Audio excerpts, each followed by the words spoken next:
AFC club কম্পিটিশানে ভারত থেকে দুটো ক্লাব পার্টিসিপেট করতে চলেছে। মোহনবাগান সুপার জায়েন্ট যারা ACL2 খেলবে, যারা গ্রুপ লিগ থেকে প্রথমেই স্টার্ট করে দেবে। আরেকটি দল এফসি গোয়া, তারাও কিন্তু ACL2 প্লে অফ ম্যাচ খেলবে। সেই ম্যাচ যদি তারা জিততে পারে তাহলেই তারা গ্রুপ থেকে শুরু করবে। যদি হেরে যায় তাহলে এএফসি যে চ্যালেঞ্জ লিগ হয় মানে তৃতীয় টায়ারে কিন্তু তারা চলে যাবে। তো যাই হোক, মোহনবাগান দলে কিন্তু মাত্র একখানা বিদেশি স্কোয়াড কিন্তু মানে পজিশন কিন্তু খালি রয়েছে, সেটা হচ্ছে গ্রেগ স্টুয়ার্ট। তার জায়গাটা মোহনবাগান টিম হয়তো কোনো খেলোয়াড়কে তারা ভরপাই করে নেবে, বাট এখনও অবধি কোনো নাম কিন্তু চূড়ান্ত হয়নি। তো এফসি গোয়া কিন্তু তাদের 6জন বিদেশি খেলোয়াড়ের নাম চূড়ান্ত করে ফেলেছে। লাস্ট ইয়ারে তাদের দলের হয়ে খেলা 3জন বিদেশি প্লাস মানেলো মার্কুয়েজের পুরনো একজন ছাত্র, তাকে নিয়ে 4জন পরীক্ষিত আইএসএল এর বিদেশি নিয়ে তারা শুরু করছে। আর নতুন 2জন বিদেশি খেলোয়াড় এই টিমে কিন্তু অ্যাড হয়েছে। আর একটা দেখার বিষয়, যে সমস্ত বিদেশি খেলোয়াড় এখানে অ্যাড হয়েছে সবারই কিন্তু বয়স 30+। তো আমি এক এক করে সেই সমস্ত বিদেশি খেলোয়াড়দের নাম শুরু করব। সবার প্রথম বলবো বোরা হেরেরা। একটা সময় ইস্টবেঙ্গলও খেলেছিল, তার আগে হায়দ্রাবাদ এফসিতে খেলেছিল।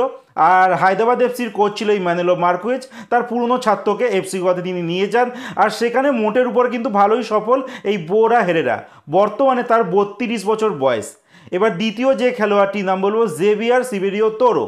যেই খেলোয়াড়টিও সেম একই প্রোফাইল, হায়দ্রাবাদ থেকে ইস্টবেঙ্গল আসে, ইস্টবেঙ্গল থেকে চলে যায় জামশেদপুর, এবার জামশেদপুর থেকে এবছর সই করেছে এফসি গোয়াতে। মানে মানেলো মার্কুয়েজ তার পুরনো একটা ছাত্রকে নিজের দলে কিন্তু নিয়ে নিল।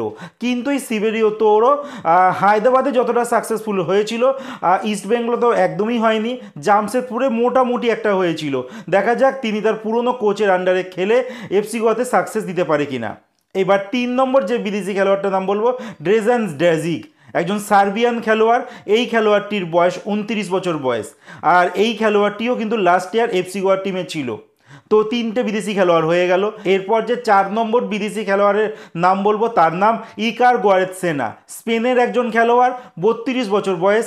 আগে মুম্বাই সিটি এফসিতে খেলতো, তারপরে লাস্ট ইয়ার কিন্তু এফসি গোয়াতে খেলেছে, যথেষ্ট ভালো খেলেছে, ভালো গোল করেছে।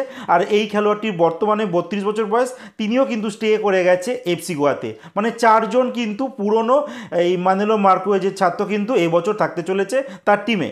এবার 2জন নতুন খেলোয়াড় এসছে, 2জন কিন্তু স্পেনের। তো প্রথমজন হলো পল মোরেনো, 31 বছর বয়সী একজন সেন্ট্রাল ব্যাক, লম্বা অনেকটাই এই খেলোয়াড়টা কিন্তু স্পেন থেকে এবার ইন্ডিয়াতে এফসি গোয়ার হয়ে খেলতে চলেছে। ডিফেন্সকে সামলাতে হবে এই পল মোরেনোকে। এবার যে শেষ তথা 6 নম্বর যে বিদেশি কথা বলবো যার নাম ডেভিড টিমোর। তো এই খেলোয়াড়টি 35 বছর বয়স, এই খেলোয়াড়টিও কিন্তু স্পেনে খেলেছে, কিন্তু তার প্রোফাইল কিন্তু যথেষ্ট পরিমাণে উজ্জ্বল। তার প্রোফাইলে কিন্তু রয়েছে ওসাসুনা, গিরোনা, গেতাফে, এই সমস্ত ক্লাবে কিন্তু তিনি খেলেছেন। আর এই ক্লাবগুলো জানো লা লিগাতে কিন্তু খেলা একটা ক্লাব, যথেষ্ট সাকসেসফুল এই সমস্ত ক্লাব। আর সেই ক্লাবে কিন্তু একটা দুটো ম্যাচ না, যথেষ্ট দাপিয়ে কিন্তু খেলেছে এই ডেভিড টিমোর, একজন সেন্ট্রাল ডিফেন্সিভ মিডফিল্ডার। কতটা সাকসেস দিতে পারে, লাস্টে কালম্যাকও খেলেছিল, বাট লাস্ট ইয়ার কিন্তু কালম্যাকও খুব একটা ভালো খেলতে পারেনি। এবার পুরোটাই কিন্তু ফোকাস থাকবে এই ডেভিড টিমোরের দিকে, বাট তার বয়স কিন্তু 35। মাত্র 2জন খেলোয়াড়ের বয়স 30 বছরের নিচে। সেই 2জন খেলোয়াড়গুলোর মধ্যে নাম হলো ড্রেজান ড্যাজিক, যার বয়স 29 বছর, আরেকজন হচ্ছে জেভিয়ার সিবেরিও তোরো, যার বয়স 27 বছর। বাকি সমস্ত খেলোয়াড়রা 31, 32, 35 বছর বয়সী। তো দেখা যাক এই এত বছর বয়সী খেলোয়াড়দের নিয়ে এফসি গোয়া কতটা সাকসেস দিতে পারে। তাদের ACL2 প্লে অফের ম্যাচ রয়েছে 13 আগস্ট, আর তারা খেলবে ওমানের ক্লাব আলসিবের বিরুদ্ধে। দেখা যাক এই ম্যাচটি তারা জয়লাভ করতে পারে কিনা। ওমানের ক্লাব কিন্তু যথেষ্ট পরিমাণে শক্তিশালী দল।